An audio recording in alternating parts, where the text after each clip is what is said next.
The topic of this newsletter is going to be fearing she'll forget you. Well, I got 2 emails from 2 different viewers that I'm going to go through, and they're both struggling with fear and that little devil on their shoulder that's always saying, hey, give her a call, send her flowers, blow up her phone, send her another email. Don't wait until she gets back to you. And they're obviously unnecessarily sabotaging their own success. But not only does this show up in everyone in general's personal lives, but it shows up in business, your ability to negotiate a good deal when you're purchasing a car or buying a house. In essence, just getting what you want in life. Before we get into it, I got a quote that I wrote on this topic I want to share with you. And it says, when we fear that we are not good enough, not attractive enough, not smart enough, not rich enough, not educated enough, or not talented enough, we often will develop unhealthy attachments to people, circumstances, and things. We literally do not believe or feel that we deserve to have someone want us as much as we want them, or that we cannot have the things in life that we want, because we have developed a limiting belief that we tell ourselves to justify our dysfunctional behavior and model of the world. Subconsciously, we develop unhealthy belief systems that justify whatever it is that we feel we are lacking in life. Then, when we encounter people and circumstances that are a match and justify that false and limiting belief, we hold on to them trying to force things because they are aligned with our belief system. The only way to overcome unhealthy attachments is to let go of them and dare others and circumstances to let us go. If they let us go, then guess what? It was not meant to be. The right people and circumstances will effortlessly fill the spaces that you have created in your own life for them. The wrong ones will be full of effort, frustration, and difficulty and never stick around long term. Things that dissolve in your life dissolve because they are not aligned with your destiny. So let's go ahead and jump into the first guy's email. He says, hey coach, thanks for all your amazing videos and your brilliant ebook. You're doing many tremendous service, and I look forward to a possible video coaching session in the future. He says, and to everyone who you share this with, the proof is in the pudding. That's why I say all the time, it really doesn't matter how successful I've been and all the great experience. If you're not applying these things in your own life and it's not working for you, then it really doesn't fucking matter. Because to me, the true definition of a good coach is someone that's able to teach things that actually work for people. And that's the beauty. That's why I give all my best information away. People can even read my ebook for free on my website. They can go through countless articles and over 1,400 something videos now that I've done at this point answering questions. The idea is that the reason I do these videos is I'm going through specific circumstances where people are running into challenges applying the fundamentals that are in my ebook. The idea is that you can watch the videos and learn from them and learn from other people's mistakes, including my own mistakes, and go apply these things in your own life so you can speed up your success and get to a place where you're really happy and you really enjoy your life, you do something that you love for a living, and you get to spend it with the kind of people that you've always wanted to spend it with. But it's a process, and it's a process often that takes a minimum at least 5-10 years, maybe even longer, to really get to a place where you're working the job you want, or you have the business that you've always dreamed of, or you have the kind of friends that you've always wanted to have in your life, or you're making the kind of money that you want to be making. Most people tend to major in minor things, and they're just simply not willing to pay the price and to do the work because they allow their fears, their irrational fears, to overwhelm them and just kind of keep them stuck in the paralysis of analysis all the time. He continues on, he says, as a scientist and with this singular opportunity, I decided to conduct an experiment once I started really watching your videos. I'm not sure that there was a future with this ex-girlfriend, but she's always gotten in touch with me month after month, even when I was acting like a beta male. I figured that if you always get based on what you've always done, what if you start changing things up? Call it a New Year's resolution. We briefly dated in the summer of 2012, long enough for me to chase her away. Nice job. He says, then again, in early 2013, the sex was fantastic and she definitely had strong feelings for me. After she dumped me in early February, she eventually got engaged to another guy, but broke it off this past fall. She started contacting me again, but we went back and forth via text, and thus she never really felt like she had to see me. Because in essence, you weren't acting like you were good enough. And women want, I talk about it all the time, women want a guy who is an alpha male, who looks her in the eye and acts and feels like he deserves to be there. But if you're in a fearful state, if you're fearful she's going to forget about you, if you're fearful you're going to get ditched, all that comes from usually beliefs that you developed in your childhood or from your friends or your family or your peer group, that basically you tell yourself that I'm not good enough, there's no way a woman of this quality, or there's no way I could get that kind of job that I want, or there's no way I could get that person to invest in my company, my business, or there's no way I convince that guy or that company to hire me. And so you don't do the things that you know you need to do. You don't go to the gym, you don't study hard in school, whatever it happens to be. And of course, when you do that, when you're reacting from a place of fear, since you're not taking the actions that you know you need to take, then you look around and you see what's in your life and go, oh, see, of course I don't deserve what I want. Look at all this evidence that's in my life. But the reality is you're not taking the action that you know you need to take. And then when you come across somebody who's not showing up in the way that you would like, you try to force things because deep down you don't feel you deserve it. And so, like for me, when I was younger, I stayed hung up on women that just really had no interest. Because you see too many movies, you think, oh, if you just taste a girl long enough, you stalk her long enough, she's magically going to fall in love with you and want to be with you. The reality is, attraction's not a choice. They're either into you or they're not. And when a woman turns you down or blows you off or really isn't that enthusiastic about you, you need to keep circulating, you need to keep moving. Because when you can walk away from those situations, in some cases, those women will come running after you when they really weren't that into you in the first place, because so few men are willing to do that. He says, she stood me up once and I told her not to call or text again. A month later, in the beginning of December, she got back in touch. My semester, notice how he says, don't ever contact me again, and she does it. He says, my semester finals, and even that didn't discourage her. He says, my semester finals were approaching and I told her she'd have to wait. Nice. You're busy. You got to take care of your purpose and your mission in life. That needs to be first and foremost and paramount in a man's life. Because if you're not happy doing what you love and focusing on your mission and purpose, you're not embodying what masculine energy is. And that's what attracts feminine women to a masculine man in the first place.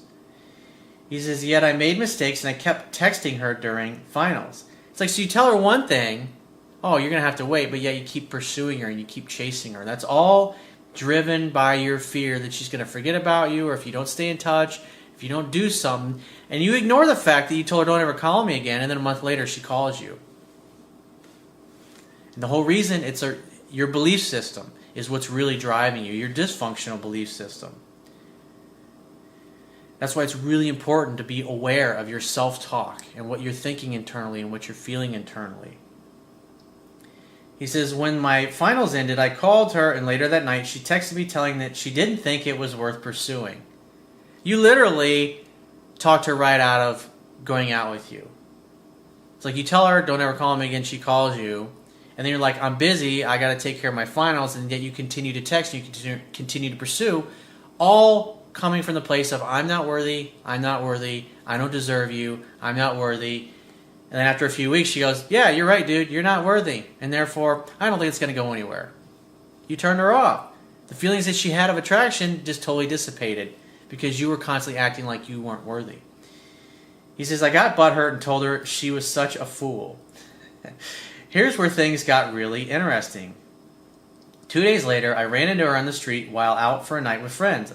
I set up a date for the day after Christmas, and she even texted me later that night telling me I looked good, i.e., I find you very attractive, in that moment. It only applies in that moment when she says that. See, guys will latch onto that, and 3 months later she's like, hey, she said I look good, but yet she won't ever make a date with me. And I keep calling her constantly, and she says no, even though she told me I was good looking. This is what most guys do. They talk women right out of it. And that she was looking forward to it. I texted, and here's where he fucks up. I texted her in between running into her and the date, and then she ended up canceling. You talked her right out of going out with you because you just couldn't help yourself. I'm not worthy, I don't deserve her, it's just a matter of time before she gets rid of me, and then that is what drives you, and then what happens? She blows you off and gets rid of you, exactly what you feared. What you fear, you will attract, but what you look at disappears. Just like I said in the quote, it's like you got to dare her to blow you off. You're going to dare her to forget about you. Because if she does, fuck her. You'll find somebody better. That's just the way you have to approach life. Remember, there's 6.5 billion people on this planet, and no matter what way you're interacting with them, whether in a friendship way, a romantic way, a business way, a career way, there's always somebody else. There's always another company. There's always another opportunity. But you have to circulate. Think about it. What happens if your heart stops pumping your blood? You're going to die. What happens if the planets stop rotating around the sun? That would probably be really bad. He says she claimed that she was heading home to California earlier than her original flight and apologized. Oh, she's just so sorry she's not going to get to spend time with you. You basically convinced her that you weren't worthy of her time, and therefore she agreed with you. He says, I decided that rather than to remain silent or do a takeaway like I've always done, I came up with something extremely high value that I was going to be doing the next day. Approval-seeking behavior. You're trying to prove yourself to her. Hey, look what you missed out on. I wouldn't have done anything. I was just like, hey, well, give me a call when you get back in town. We'll plan something then. And then you got to walk at that point. But it's like his mind he's still being driven by his fears. And told her that if it works out, it's because I had extremely high value thing. Oh, let me back up here. He says, I came up with something extremely high value that I was going to be doing the next day if we hadn't gone out, and told her that if it works out, because I had that extremely high value thing coming up anyway. She ate it up and told me she was bummed about the date and would contact me when she was back in town in January.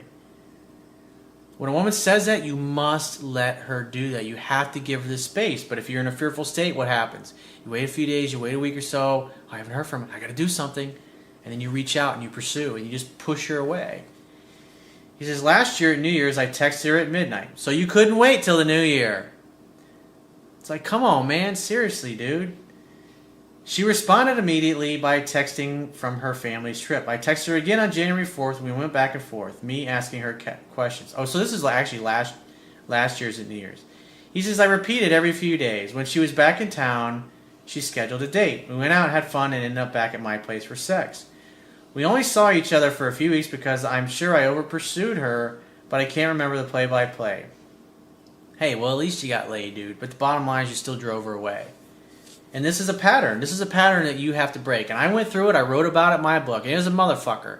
And any guy that's going through it now, if I can do it, you can do it.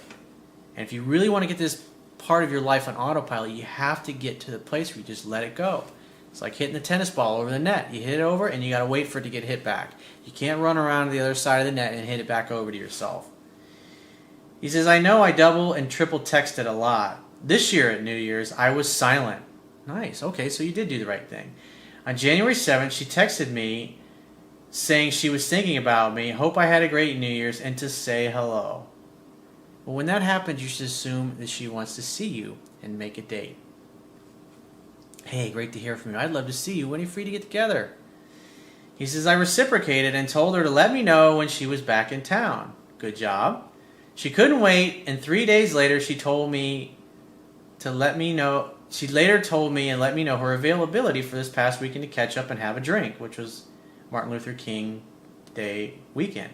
I told her on Friday, grab a bottle of wine and head over to my place and we'll make dinner and catch up. Where have I heard that? I know I've heard that somewhere. There's this dude, Corey Wayne, on the internet that says that quite often. Must be where he got that from. She agreed, and I was silent until Thursday, and I confirmed. If you set a definite date, dude, why are you confirming? Great, I'll see you then. And that's it. You don't need to call and confirm her. Never fucking do that. That is weak. If a woman won't make a date and she asks you to call and verify it later on, just say, well, if you're not sure, then why don't you get in touch with me when you know your schedule and when you know you're definitely available, and we'll plan something then. I don't want to commit to a maybe date. That communicates that your time is valuable and that you got other things going on and you got other opportunities. It puts her in a place of fearing that you'll forget about her. Therefore, oh, it's okay. Thursday, I'll definitely be there. I've had several instances like that I wrote about in my book.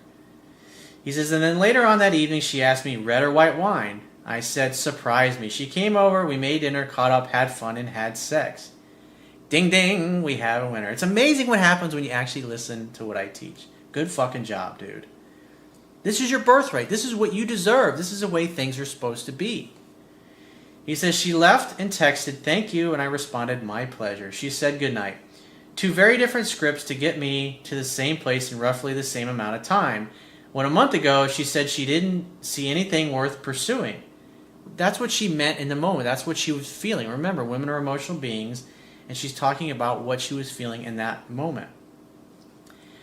He says, of course, this year was a whole lot less effort. As it is, I don't think pursuing her at all would have worked this year because of all my beta moves.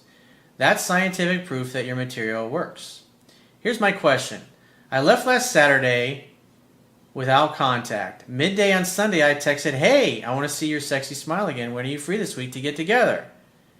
I wouldn't have done that. Remember, this is a girl that ditched you and blew you off. Why should you pursue her? She reached out to you when you didn't do anything. Current events tend to form future trends, as Gerald Salente says. So why wouldn't she reach out to you again in the future?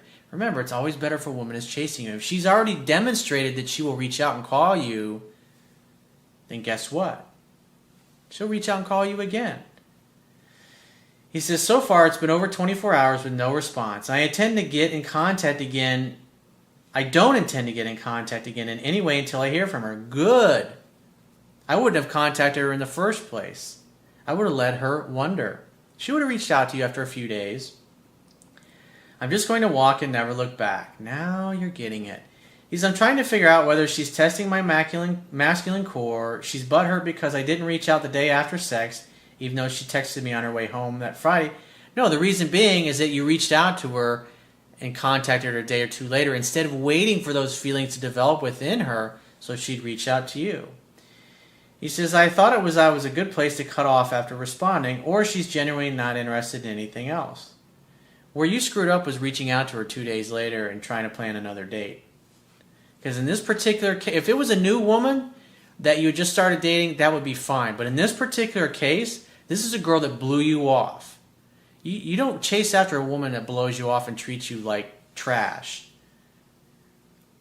And so in this particular case, since she's already demonstrated that she'll reach out when she hasn't heard from you, you got to give her that space. And if she's reaching out, guess what? She really wants to see you. And it's going to be even easier when you do that because she's wanting to be with you. It's literally like her opening the door and you just having to walk through it. He says, from this girl's pattern, if there were anything final she were going to say to me, she'd definitely say it to me rather than drop off the face of the earth. And she's always kept lines of communication open. Great, then let her do that. I also think that maybe now that I've reached out after the date, she feels a little more self-assured, like she can take her time to respond. Yep. And lean back and knows more where she stands with me. How long does it typically take? Flip a fucking coin, dude. Every woman's different. And it really depends upon how much you've over pursued. But usually it takes about, max, it'll take about 2 weeks. But there could be another guy in her life that she's seeing. You just really never fucking know. So here's an update that he sent me after he sent this first email. He says, let me add that she did get in touch with her availability after 30 hours. So she waited basically a day and a half. That's good. A lot of women will do that. And that's why you got to fucking bite your tongue, bite your nails, whatever you got to do. He says, I set a date after an hour. Then she asked, will you please permit me to be a bit blunt with you? I respond, of course. I want to hear everything you want to say. If something's bothering you, why don't we talk about it in person on Thursday on our date? Or you're welcome to call and talk to me about it. So she lets it go overnight, and then this morning she says, yes, we'll talk in person. It's nothing too important. I did realize, looking at my schedule, I have plans Thursday and forgot about it. I will text you ASAP when I know I am actually free. So you make a date, and then within 24 hours, she's telling, darn it, something came up that I forgot about. And she's doing this on purpose. I promise you she's doing this on purpose because she's trying to see if you're going to get angry or you're going to get butthurt, and if you're going to go back to the same old weak, needy guy that you were before. He says it's amazing how these plans creep up. My response was to neutralize her and take the wind out of her sails. Thanks for letting me know. Well, I'd love to see you when you're free. So yeah, check your schedule and get back to me. Have a great week. Perfect. Good fucking job. That's the appropriate response. He says, it's like I don't give into her games about plans, so she starts to try to create drama or seek attention with this bluntness thing. All it really is she's just testing you to see if she can jerk you around, if it's going to move you off center. And then here, you hit the ball back over, and you're like, get in touch when you know your schedule, and that's it. So when she gets in touch, make her wait 4 or 5 days or maybe a week before you actually have time. And then plan the date, and then get off the phone. So overall, you did pretty well this time around. So let's get in the second email. This guy says, hey, Corey, I'm from a shithole, and I'm calling or getting in touch with you from a shithole in East Africa. I'd like to thank you for keeping me sane in a pretty dangerous place for the past 6 weeks. A very good insight. I'm 32. I live in London, and I work in very dangerous places overseas for 2 months and away 2 months and 4 weeks at home. So you're away for 2 months, and then you're home for 4 weeks. So he says, I'm a good-looking, well-built, 6'4" ex-paratrooper. Never had a problem catching a girl's eye. I've been very picky, and I've never met one that I like, but dated a few. Just over a year ago in Afghanistan, I met a girl on Match.com. So you're probably working in private security after you got out of the military. Thank you for your service. Even though you're from a different country, your country is built on the backs of men like you. And without men like you, there would be no free country. Even though our politicians are doing every fucking thing they can to legislate all our freedoms away. He says, first date, we were perfect for each other. Stunning looks, even more unique personality. It took me 15 years to find one girl. Well, part of the problem is the way that you were approaching. Every time you met a girl you really liked, you, in essence, chased her out of your life. I used to do the same thing. But the good news is you're here and you're learning. And the past does not equal the future. He says, unknowingly, I did most things right while dating, apart from the texting, playing it cool. She's 25 and fell head over heels in love with me very quickly, and I just went with the flow. She talked about marriage, kids, moving in, spending our lives together, and I wanted the same. Well, remember, when a woman talks about those things, it only applies in the moment that she's talking about it. Being away so much, it broke her heart every time, and in the end, to having to see a counselor having very bad thoughts, I later found out. And because of this, maybe some other things, she would try and split up every couple of months to protect herself. And again, I unknowingly did the right thing, and she would be back with me every time in a few days, with me just thinking she was being immature.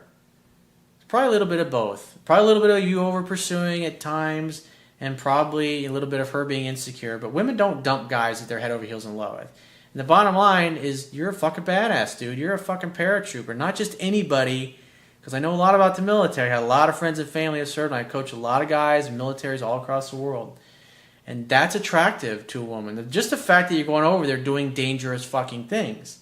That's alpha, dude. That's what men are all about. Doesn't mean every guy's got to go join the military, but you're a fucking badass, and that's attractive. That's an aphrodisiac to women. Because if she ever deep down were to feel that she was in any physical danger, she'd know that you would fucking wreck shop and take care of her and protect her. It's a turn on to women. Ask them. Ask anyone what they think about dudes in military uniform. He says, until last time I was away, I got fed up and we agreed to take a break until I could come back to London for good. I stupidly didn't take it seriously, playing it cool, saying, take your time, think it over, maybe date a few people, and see if you still want me. Well, I would never say anything like that. Dude, you're a fucking paratrooper. Come on, man. He says, as I talked to girls on the net, but found out I couldn't go through with it. She, on the other hand, spent 2 months getting over me, dated one guy, but didn't like it, slept with me the first night I was back and went home crying. So I left her for a week to think it over, and the biggest mistake of my life. She went back to him for a second date and slept with him. You got to love in such a way that the person you love feels free. You got to have a take it or leave it kind of attitude, because if you perceive yourself as a catch, hey, you guys are broken up, you're not committed to each other. If you give her that opportunity, what'll happen is she'll start testing both of you. And since 97% of the guys out there don't know this shit, she'll test the shit out of the other dude and come back to you because she had more time with you. She had a stronger, deeper emotional bond with you. We later met that week, and she told me, which you could say brought my world and future, I thought, had crashing down. I didn't say a word, I just walked for only 2 days. 2 whole days! The communication was always poor, by text too much, which never helped, letting her think I didn't care, believing I wasn't coming home at all, and just stringing her along. I had to go away 2 days later, but before I did, I turned into the worst needy, please wait for me type of guy She then cut me off for 2 days, halfway across the world in the shithole I'm in. I then spent weeks back and forth with emails, mostly me. You're over pursuing at this point. You're acting like a woman, dude. You're there in a fucking dangerous combat situation. You're probably working for a private security contractor. And yet you're acting like a woman when you're on base. It's a bad way to go, dude. Where's that strong fucking badass paratrooper she fell in love with and couldn't get enough of? That's the guy you need to get back to being. He says, confessing all my feelings that I hadn't confessed before. And this worked a couple of times, but not for long. Yeah, eventually she's like, he's acting like a woman. She realized what a mess we had caused, but convinced herself it was too late and we'd never be the same. Until I found you and your book, frantically reading it 2 to 3 times and still going, well, you got another dozen or so times, dude. You got to get to know it to the point just like you get to know your field manual. Or think about it. Why do you train all the time? Why trying to get her back? I employed your methods which worked great, but I still couldn't do anything from here. Yeah. Let her reach out to you. She's like, I don't need you. I don't want you. Let her fucking reach out to you, dude. You're a fucking catch. You're a fucking paratrooper. He says, bottom line, being the more I backed away or made her wait for my text, the more she went back to chasing him while he seemed to do the right thing. I said no to being friends, no to being her backup. Good fucking job. And stated that what I wanted and set a date. And this worked well, apart from it being 5 weeks away. She went back to him. Hey, you gotta have the attitude of, hey, you can keep you busy when you're not with me. But then when I'm back in town, the real man will be back, and then we can spend time together. And again, I slipped back to saying too much, and sorry for not being there. I know it's tough, dude. It's amazing. This guy is a badass in combat, but when a woman gets in the picture, he just wilts like a little flower. The worst day was when she went cold and had an interview for a job at the same gym that this gym queen works in their hometown. I knew it was over and she had chased him all the way.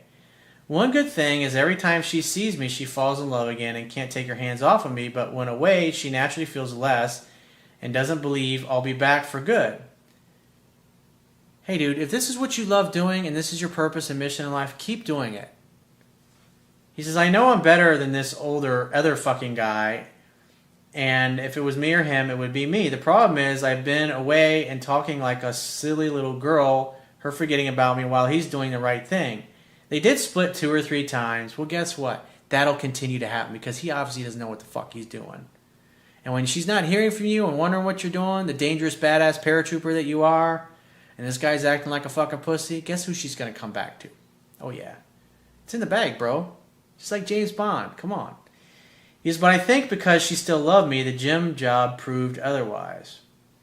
You just drove her into his arms. That's all that happened here. My question being, what can I do to get her to see me without contact? Nothing. I've told her I don't care about him. If it doesn't work out, give me a call. I'd love to see you. That's it. You've already done all you can do at this point. But my biggest fear is that she will fall in love and forget about me if I don't see her soon. Well, they've already broken up 2 or 3 times, dude. It's just a matter of time because he obviously ain't doing enough right.